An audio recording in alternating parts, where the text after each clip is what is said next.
이거 이렇게 하는 거 맞아요? 우리 큰손주 민준이가 텐트 폴대를 들고 영감님을 올려다보고 있어요. 제가 캠핑장 테이블에 앉아 김밥을 마저 만들면서 보니 영감님이 얼마나 능숙하게 손주들을 가르치시는지 몰라요. 그래, 잘하고 있어. 이제 이걸 저기 끼우면 돼. 할아버지가 도와줄게. 작은 손주 서연이는 제 옆에서 호기심 어린 눈으로 김밥 만드는 걸 구경하고 있어요. 할머니, 언제부터 캠핑하러 다니신 거예요? 할아버지랑 할머니는 캠핑도 잘하시고 등산도 다니시고 우리 친구들은 자기네 할머니 할아버지랑 같이 놀지도 못한대요. 서연이가 그렇게 묻는데 저도 모르게 웃음이 나왔어요. 그게 말이다. 1년 전만 해도 할머니, 할아버지가 이럴 줄은 꿈에도 몰랐어. 할아버지는 맨날 소파에 앉아서 TV만 보시고 할머니는 맨날 한숨만 쉬고 그런데 지금 보니 우리가 참 많이 변했구나. 텐트를 다 치신 영감님이 우리 쪽으로 오시면서 말씀하세요. 맞아. 할아버지, 할머니도 이렇게 되기까지 참 많은 일이 있었지. 민준이와 서연이가 동시에 눈을 반짝이며 물어보네요. 어떤 일이요? 들려주세요. 영감님과 저는 서로 눈을 마주치고 빙그레 웃었어요. 그럼 저녁 먹고 캠프파이어 하면서 얘기해 줄까? 할머니랑 할아버지가 어떻게 이렇게 변하게 됐는지. 손주들이 신이 나서 고개를 끄덕이는 걸 보니 우리의 이야기가 이 아이들에게도 뭔가 특별한 의미가 될 것 같아요. 밤이 되고 캠프파이어 주위로 우리 가족이 모였어요. 따뜻한 불빛 속에서 전 이야기를 시작했죠. 그게 말이다. 작년 이맘때쯤이었을 거야.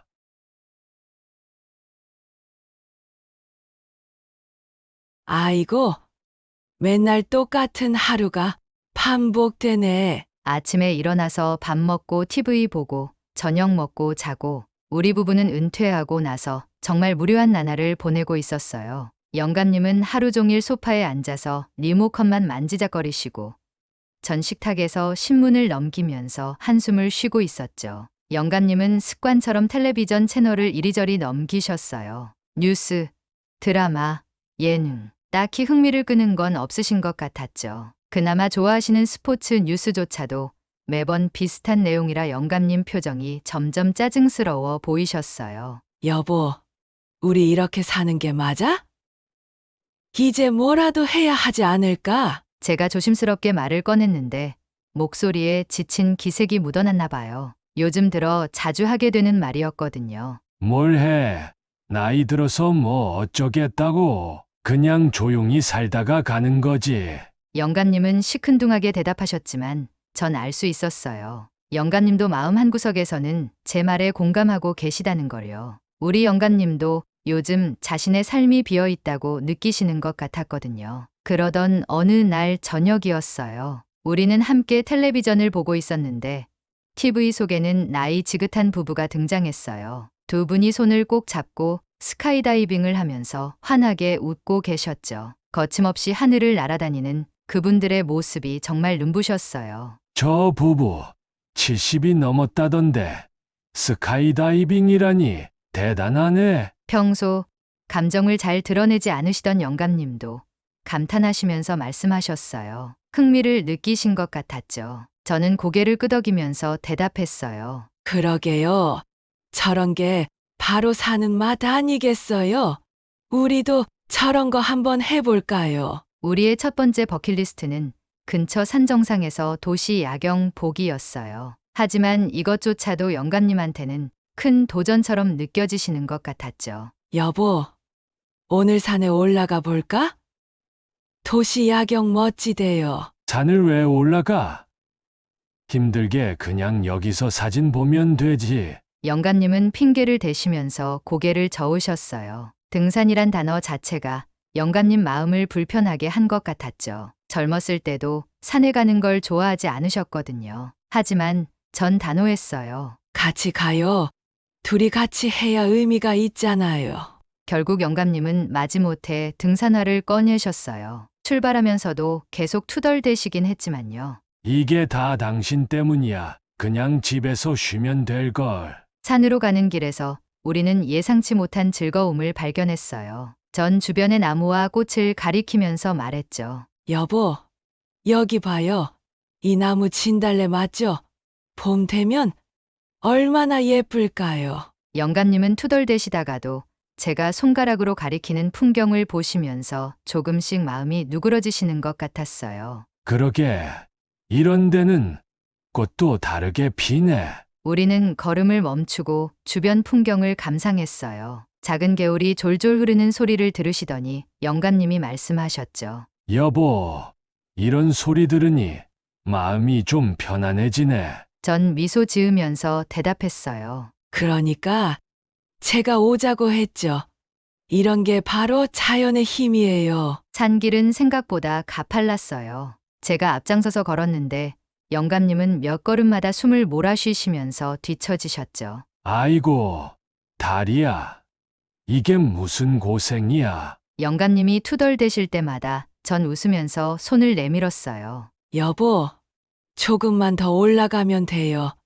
제가 잡아줄게요. 영감님이 제 손을 잡고 다시 한 걸음을 내디디실 때마다 전 얼마나 뿌듯하던지요. 걸음을 멈추고 쉬는 동안 저는 배낭에서 물병을 꺼내면서 말했어요. 우리 여기서 잠깐 쉬었다 가요.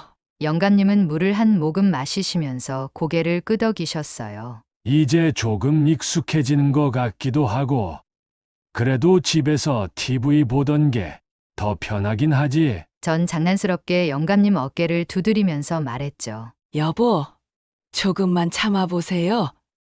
이 모든 게 정상에 올라가면 보람으로 바뀔 거예요. 몇 번의 쉬는 시간을 거친 후 드디어 정상에 도착했어요. 영감님은 그 자리에 털썩 주저앉으시면서 말씀하셨죠. 도대체 뭐가 예쁘다는 거야? 하지만 도시의 야경이 눈앞에 펼쳐지자 영감님은 말을 이루셨어요. 어둠 속에서 빛나는 수많은 불빛들이 마치 별처럼 반짝이고 있었거든요. 도시의 전경이 깜깜한 밤하늘과 완벽하게 어우러져 있었죠. 전 영감님 옆에 앉아서 말했어요. 여보, 제가 왜 올라오자고 했는지 이제 아시겠어요. 영감님은 한동안 아무 말씀도 못 하시다가 천천히 고개를 끄덕이셨어요. 예쁘다. 정말 예쁘네. 이런 걸 집에서는 절대 못 느꼈겠지. 전 영감님을 보며 미소를 지었죠. 고생한 보람이 있죠?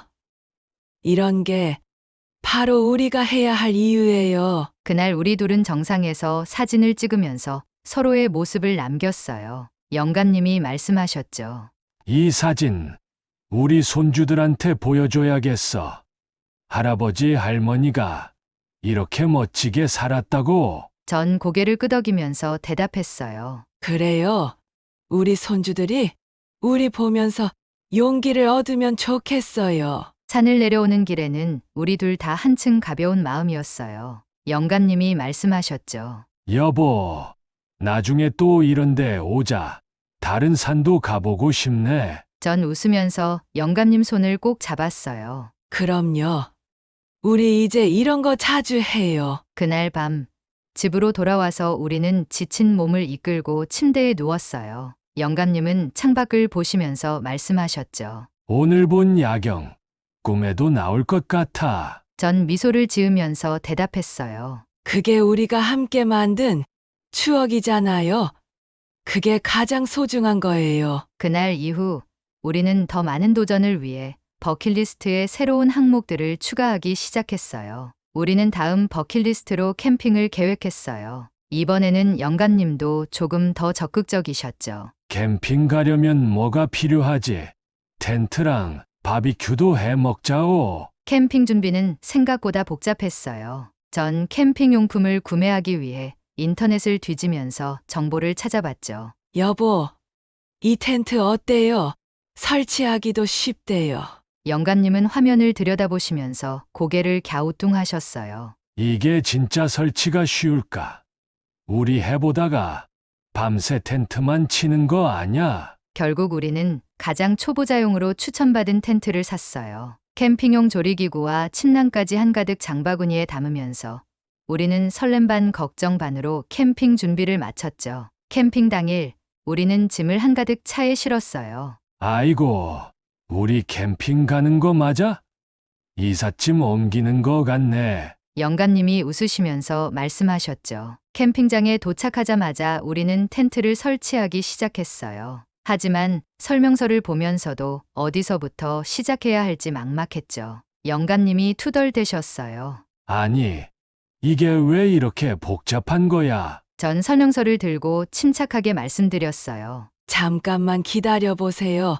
여기 보니까 먼저 이걸 펼쳐야 한대요. 영감님은 텐트에 폴대를 들고 어쩔 줄 몰라 하시면서 말씀하셨어요. 이게 맞는 방향인가? 이거 부러질 것 같은데. 우리는 땀을 뻘뻘 흘리면서 몇 번이나 설치를 실패한 끝에 결국 텐트를 세우는데 성공했어요. 제가 손뼉을 치면서 말했죠. 여보, 우리 해냈어요. 영감님은 털썩 주저앉으시면서 말씀하셨어요. 하나 끝났는데 벌써 지친다. 저녁이 되자 우리는 바비큐를 준비했어요. 영감님은 불을 피우시는데 온 신경을 쏟으셨죠. 여보, 이거 왜 이렇게 안 붙어? 나뭇가지가 너무 젖었나 봐. 전 웃으면서 말했어요. 나무젓가락으로 시작해 보세요. 그게 더 잘 붙을 거예요. 한참을 애쓰시던 끝에 드디어 불이 붙었어요. 우리는 간단히 고기를 구워 먹으면서 밤하늘을 올려다봤죠. 제가 감탄하면서 말했어요. 여보, 별 진짜 많아요.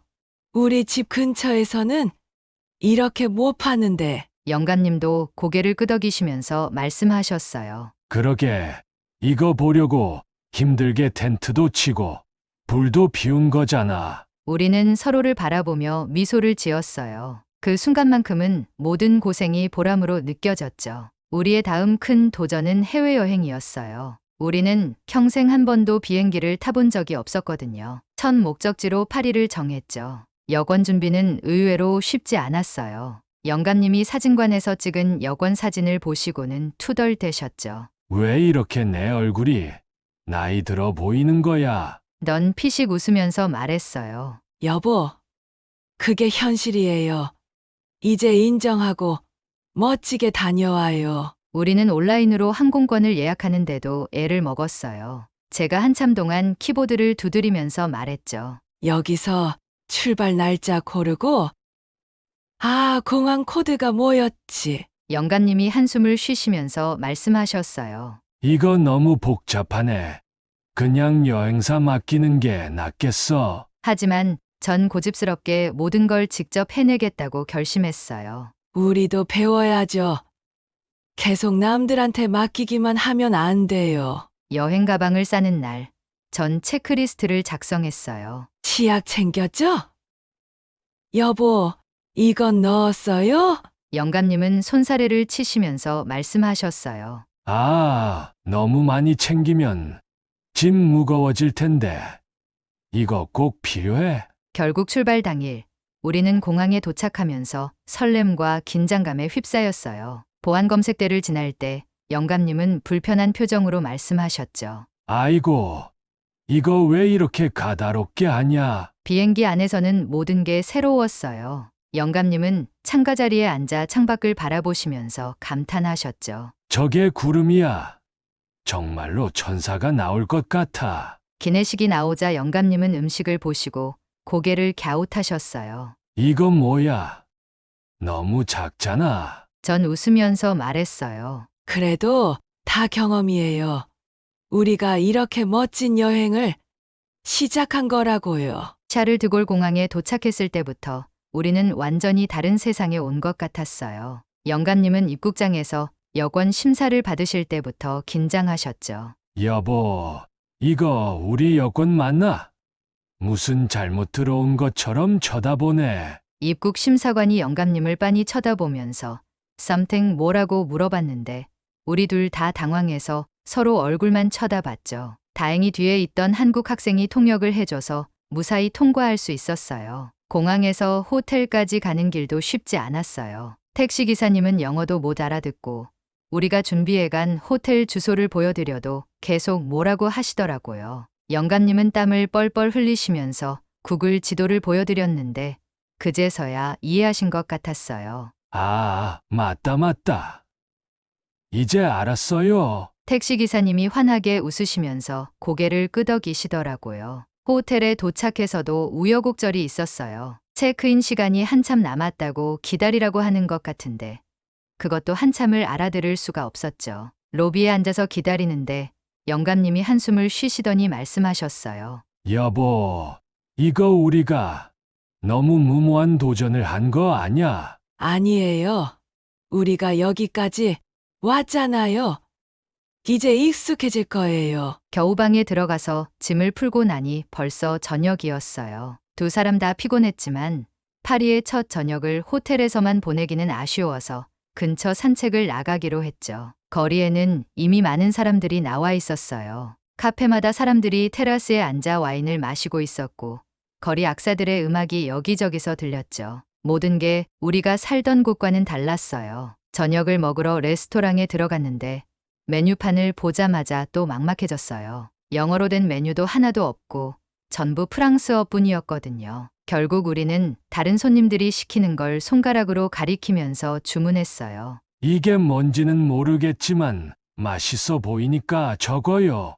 음식이 나왔을 때는 또 한 번 당황했죠. 완전히 익지 않은 듯한 고기가 나왔는데 영감님은 얼굴을 찡그리시면서 말씀하셨어요. 이거 더 구워달라고 해야 하는 거 아냐? 아니에요. 여기선 이렇게 먹는다고 하더라고요. 한번 드셔보세요. 처음에는 영감님이 거부감을 느끼셨지만 한 입 드시더니 표정이 달라지셨어요. 이거 의외로 맛있네. 첫날 밤 호텔로 돌아오는 길에 우리는 에펠탑에 반짝이는 불빛을 멀리서 봤어요. 영감님이 제 손을 꼭 잡으시더니 말씀하셨죠. 여보, 우리가 정말 파리에 왔네. 다음 날 아침 우리는 일찍 일어나서 에펠탑으로 향했어요. 지하철을 타고 가기로 했는데 이게 또 하나의 도전이었죠. 티켓 자판기 앞에서 한참을 서 있다가 결국 매표소 직원에게 가서 손짓 발짓으로 표를 샀어요. 지하철 노선도를 보면서 영감님이 한숨을 쉬셨죠. 이게 뭐야, 거미줄 같네. 우리가 이걸 어떻게 알아보고 다녀? 하지만 놀랍게도 금방 요령을 터득하셨어요. 색깔별로 노선이 구분되어 있다는 걸 아시곤 마치 퍼즐 맞추기 하듯 즐기시더라고요. 여보, 우리 여기서 파란색 선 타고 가다가 초록색으로 갈아타면 되겠다. 에펠탑에 도착했을 때는 이미 긴 줄이 늘어서 있었어요. 춥고 다리도 아팠지만 우리는 끝까지 기다리기로 했죠. 그런데 줄을 서 있는 동안 재미있는 일이 있었어요. 우리 앞에 선 일본인 부부와 이야기를 나누게 된 거예요. 그분들도 우리처럼 은퇴하고 처음으로 해외여행을 오셨다더라고요. 서로 영어는 서툴렀지만 손짓 발짓으로 대화하면서 금방 친해졌죠. 사진 찍어드릴까요? 하고 물어보니까 너무 좋아하시더라고요. 그분들도 우리 사진을 찍어주셨는데 그때 찍은 사진이 지금도 우리 거실에 걸려 있어요. 에펠탑 위에서 파리를 내려다보고 있는데 갑자기 하늘이 어두워지더니 비가 쏟아지기 시작했어요. 우리는 준비해간 우산도 없었죠. 영감님은 당황하시면서도 재치 있게 말씀하셨어요. 여보, 이제 진짜 파리지행이 된 것 같아. 비 맞으면서 에펠탑 구경하는 거 영화에서 많이 봤잖아. 우리는 결국 비를 맞으며 웃었어요. 그때 옆에 있던 프랑스 할머니가 우산을 나눠주시더라고요. 영어를 못하셨지만 따뜻한 미소로 우리를 감싸주셨죠. 멀씨. 겨우 알고 있던 프랑스어로 감사 인사를 했더니 그 할머니가 얼마나 기뻐하시던지 그날 오후 우리는 루브르 박물관으로 향했어요. 지하철을 타고 가다가 큰 실수를 했죠. 방향을 반대로 타고 한참을 돌아간 거예요. 여보, 이상한데. 점점 사람이 없어지는데. 이거 우리 반대로 온 거 아니에요? 결국 종점까지 가서 다시 돌아와야 했어요. 처음에는 당황스럽고 짜증도 났지만 오히려 그게 특별한 경험이 됐어요. 파리 외곽의 모습도 볼 수 있었고 현지인들의 일상적인 모습도 구경할 수 있었거든요. 루브르 박물관에 들어섰을 때 영감님이 제 손을 꼭 잡으셨어요. 여보, 내가 평생 여기 올 줄 몰랐어. TV에서만 보던 건데. 하지만 막상 들어가 보니 또 다른 문제가 생겼어요. 너무 넓어서 어디서부터 봐야 할지 모르겠는 거예요. 안내 책자를 보고 있는데 한 한국인 가이드님이 우리를 발견하시고는 친절하게 말을 걸어주셨어요. 아버님, 어머님, 처음 오셨죠? 제가 중요한 작품들이 어디 있는지 알려드릴게요. 그분 덕분에 모나리자도 보고 밀로의 비너스도 볼 수 있었어요. 영감님은 모나리자를 보시더니 픽 웃으셨죠. 이게 뭐가 그렇게 유명한 거야? 우리 며느리가 더 예쁜데. 다음 날 우리는 베르사유 궁전에 가보기로 했어요. 그런데 호텔 로비에서 충격적인 소식을 들었죠. 그날 기차가 파업이라고요. 프랑스에서는 파업이 흔하다고는 들었지만 하필 우리가 가려던 날에 영감님은 오히려 침착하게 말씀하셨어요. 괜찮아. 대신 다른 데 가보자. 파리엔 볼 게 많잖아. 우리는 계획을 바꿔서 근처 마을의 지구를 걷기로 했어요. 오히려 그게 더 좋은 선택이었죠. 골목골목을 걸으면서 파리지앵들의 일상을 볼 수 있었거든요. 작은 빵집에서 갓 구운 바게트도 사 먹고 귀여운 카페에서 커피도 마시고. 여보, 이게 진짜 파리 같아. 관광지만 다니는 것보다 이런 게 더 재미있네. 그러다 우연히 재래시장을 발견했어요. 들어가 보니 우리나라 시장과 비슷한 정겨움이 있더라고요. 채소랑 과일을 파는 아저씨가 우리를 보더니 시식을 권하시는데 그게 웬걸. 포도가 이렇게 맛있을 수가 없는 거예요. 영감님이 감탄하시면서 말씀하셨어요. 이걸 봐. 이걸 봐. 이런 맛은 처음이야. 우리는 포도 한 송이를 사서 시장 구경하면서 하나씩 먹었어요. 그러다 한 가게 앞에서 깜짝 놀랐죠. 김치를 파는 거예요. 파리 한복판에서 김치라니. 여보, 저기 김치가 있어요. 사볼까요? 에이, 여기까지 와서 김치는 무슨. 우리 현지 음식 더 먹어보자고. 영감님의 이 말씀에 저는 깜짝 놀랐어요. 평소 같으면 김치, 고추장을 찾으셨을 텐데 이제는 새로운 것을 시도하시는 게 자연스러워지신 거죠. 몽마르트르 언덕으로 향하는 길. 영감님이 숨을 가쁘게 쉬시면서도 제 손을 잡아주셨어요. 여보, 괜찮아요? 쉬었다 갈까요? 아니, 괜찮아. 이제 이 정도 언덕은 문제 없어. 영감님의 말씀을 들으니 웃음이 났어요. 예전에 영감님이었다면 벌써 포기하고 돌아가자고 하셨을 텐데 많이 변하신 거죠. 언덕 위에 도착하자마자 우리는 사크레퀘르 성당 앞에서 얼어붙었어요. 순백의 성당이 파리 전경을 배경으로 우뚝 서 있는 모습이 너무나 아름다웠거든요. 여보, 저기 좀 봐요. 저 풍경을 어떻게 사진으로 담아요? 사진보다 우리 눈에 담아두자. 이런 걸 보려고 우리가 여기까지 온 거 아니야. 그때 한 거리 화가가 우리에게 다가왔어요. 초상화를 그려주겠다고 하는데 처음엔 망설였죠. 영감님은 좀 부끄러워하시면서도 수락하셨어요. 자, 움직이지 마세요. 에머, 러브, 사랑. 화가가 이렇게 외치면서 그림을 그리는 동안 우리는 서로를 바라보며 쑥스러운 듯 웃었어요. 마치 젊었을 때로 돌아간 것 같은 기분이었죠. 완성된 그림을 보니 우리가 실제보다 훨씬 젊어 보였어요. 이 사람 거짓말쟁이네. 우리가 언제 이렇게 젊었다오? 여보, 이 화가님이 우리 마음을 그린 거예요.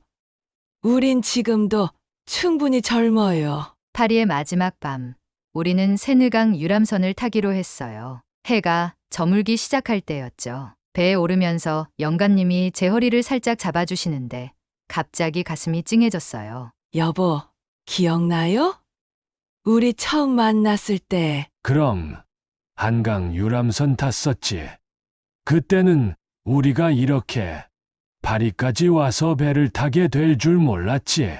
유람선이 출발하고 해가 저물면서 하나둘 불빛이 켜지기 시작했어요. 에펠탑도 반짝이기 시작했고 강변의 건물들도 조명을 밝혔죠. 우리는 갑판에서 찬바람을 맞으면서도 꼭 붙어 앉아 있었어요. 여보, 아, 응. 우리 참 잘 살았죠? 그럼 이제는 더 잘 살아야지. 그때 마침 에펠탑에서 반짝이는 조명쇼가 시작됐어요. 우리는 말없이 서로의 손을 꼭 잡았죠. 젊었을 때는 미처 몰랐던 서로에 대한 마음이 이 낯선 도시에서 더욱 깊어지는 걸 느꼈어요. 떠나는 날 아침, 우리는 일부러 일찍 일어났어요. 호텔 근처 작은 카페에서 마지막 아침을 먹기로 했거든요. 이제는 제법 익숙해진 크루아상과 카페오레. 여보, 우리 다음엔 어디로 갈까? 영감님이 그렇게 물으시는데 눈빛이 반짝이더라고요. 어디든 좋아요.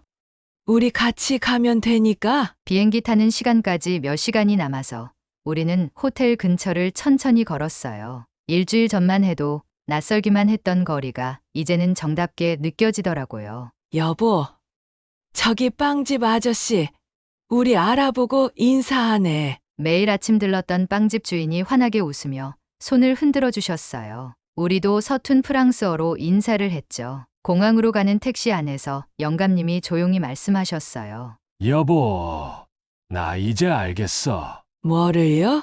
우리가 늙었다고 해서 꿈을 포기할 필요는 없다는 거. 인천공항에 도착했을 때는 이상하게 발걸음이 가벼웠어요. 전에는 몰랐는데 이제는 뭔가 할 수 있을 것 같은 자신감이 생겼거든요. 집으로 돌아오는 길에 영감님이 갑자기 말씀하셨어요. 여보, 우리 이번엔 마라톤 한번 도전해볼까? 그 말씀을 듣는 순간 파리에서 느꼈던 설렘이 다시 한번 제 가슴 속에서 피어났어요. 우리의 도전은 끝난 게 아니라 이제 막 시작이었던 거죠. 좋아요. 한번 해보자고요.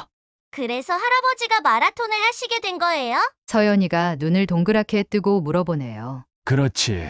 파리에서 용기를 얻었으니까 이젠 마라톤 이야기를 해줄까? 마라톤은 우리 부부에게 가장 큰 도전이었어요. 우리 그냥 완주만 하면 돼요. 시간은 상관없잖아요.